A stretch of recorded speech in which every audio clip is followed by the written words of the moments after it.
All right, let's talk about something I'm sure a lot of parents out there have felt. It's that moment of just pure frustration, right? You're trying so hard to push your child to succeed, but it feels like you're talking to a brick wall. Something just is not connecting. So today, we're going to unpack a really powerful idea. What if the problem isn't motivation at all? What if it's something deeper, a lack of meaning? Yeah, that one hits hard, doesn't it? It's that awful disconnect. You see all their potential, you know what they could do, but every single thing you say, every bit of encouragement, it just hits a wall. And what's on the other side of that wall? A kid who just feels completely empty. So let's really get into this tense standoff. I mean, this is a scene playing out in living rooms and kitchens everywhere, right? And if we're going to change it, we first have to understand what's actually going on. And look, your intentions are spot on. Of course they are. You just want to see them try. You want them engaged, focused, putting in that effort you know they're capable of. You want them to have that fire, to actually care about their own future. But what do you get back? The exact opposite. Instead of leaning in, he just leans out. The eyes drop to the floor. The shoulders slump. It's not like he's even fighting you. He's just gone. You know? He's physically in the room, but mentally, emotionally, he's checked out. And what's our natural instinct as parents when that happens? We push harder. We double down. We think, okay, maybe if I'm a little louder, maybe if I raise the stakes, maybe if I just apply a little more pressure, then he'll finally snap out of it and get going. But it does the exact opposite, doesn't it? Every single push, every desperate plea to just try, it just pushes him deeper and deeper into his shell. It's like the more you try to force that energy in, the more his own internal light just dims. He's not even resisting anymore, he's retreating.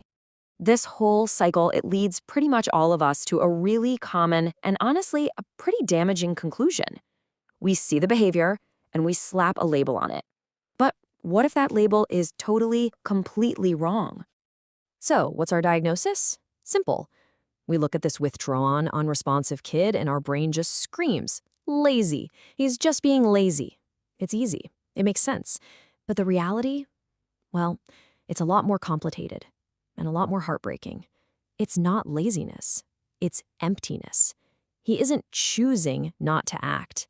He feels like he literally can't act because there's just nothing inside pushing him forward. And this emptiness, it doesn't just show up one Tuesday morning. It's a slow burn, a gradual erosion. It's what happens after years of just going through the motions, doing the homework, playing the sport, finishing the chores, but never ever connecting it to a personal why. It's the heavy cost of living on a diet of you have to and you should, and never getting to taste a little bit of I want to. I mean, just think about how this gets worse over time. You're one of doing things without a purpose. He's tired, just tired. After a second year, that deep down exhaustion starts to curdle into full-blown burnout. And by year 3, the whole internal system just gives up. He's not just tired anymore, he feels fundamentally broken on the inside. And that's when the panic really sets in for you, the parent. The frustration starts to fade, and it's replaced by this deep, aching worry. You look at your kid, who suddenly feels like a stranger in your own house, and you just start asking yourself, where did we lose him? Where did my kid go? Why does he seem so far away? Why did he just give up? Well, the answer to all those questions, it comes down to understanding a really crucial difference. And honestly, this one changes the entire game. It turns out we've been focused on the wrong thing all along. We've been trying to force motivation from the outside when we should have been helping him build meaning on the inside. So let's be super clear here. Real, lasting motivation is not a frustrated shout. It's not some empty phrase like, pull yourself together. And you definitely can't buy it. I don't care how expensive the tutor is. All those things are just external pressures. And you know what? They're like a tire with a slow leak. Eventually, they always run out of air. Okay, this right here, this refrains everything. Meaning. That's the internal fuel. It's the personal why behind what he's doing. It's the secret sauce that makes hard work feel purposeful instead of just pointless. And here is the absolute key. Motivation isn't something you can create out of thin air.